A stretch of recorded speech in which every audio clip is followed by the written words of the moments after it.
भारत के विरोध में पाकिस्तान का साथ देना अब तुर्की को भारी पड़ रहा है। बायकॉट टर्की का असर अब वहां की बूमिंग डेस्टिनेशन वेडिंग इंडस्ट्री पर भी पड़ने लगा है। भारत से हर साल हजारों लोग तुर्की शादी करने जाते। इन शादियों से तुर्की को हर साल करीब 140 मिलियन डॉलर 1000 करोड़ से भी ज्यादा की कमाई होती थी। लेकिन तुर्की ने पाकिस्तान के चक्कर में सब कुछ गंवा दिया। बायकॉट टर्की का असर सिर्फ विदेश नीति पर नहीं, तुर्की की अर्थव्यवस्था पर भी पड़ने लगा है। पहले टूरिज्म और अब वहां की वेडिंग इंडस्ट्री।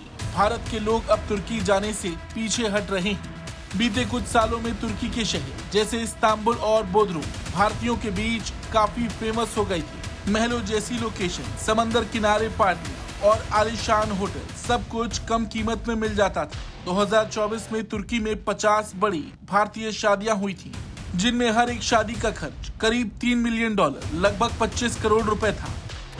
कुछ शादियां तो 60 से 70 करोड़ रुपए तक भी पहुंच गई थी। लेकिन अब तुर्की को काफी घाटा होने वाला है। जिस तरीके से बायकॉट टर्की ट्रेंड कर रहा, ऐसी रिपोर्ट्स है कि अब तक 2025 के लिए 50 भारतीय शादियां तय थी, लेकिन इनमें से 30 रद्द होने की कगार पर है। इसके अलावा 2000 से ज्यादा टूरिस्ट बुकिंग भी कैंसिल हो चुकी है। इससे तुर्की को करीब 750 करोड़ रुपए का नुकसान हो सकता है। इन शादियों से तुर्की के तमाम event planners, hotel staff, decorators को रोजगार मिलता था। कई बार बॉलीवुड सितारे और बिजनेस टाइकून भी इन शादियों में शामिल होते थे।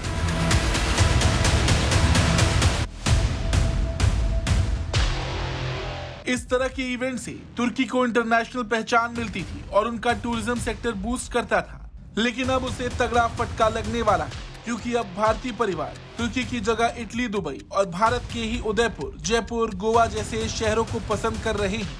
ये जगहें भी शाही अंदाज में शादी करने के लिए जानी जाती। अब लोग केवल दिखावे के पीछे नहीं भाग रहे, लोग भारत के हित में सोच रहे हैं। और यही वजह है कि तुर्की जैसे देश से लोग किनारा कर रहे हैं। जो देश आतंकवाद की लड़ाई में भारत का विरोध कर सकता है, वहां जाना किसी भी भारतीय के लिए सुरक्षित बात नहीं। बायकॉट टर्की को लेकर आपका क्या कुछ कहना है, कमेंट करके जरूर बताएं। Bureau report, Bharat.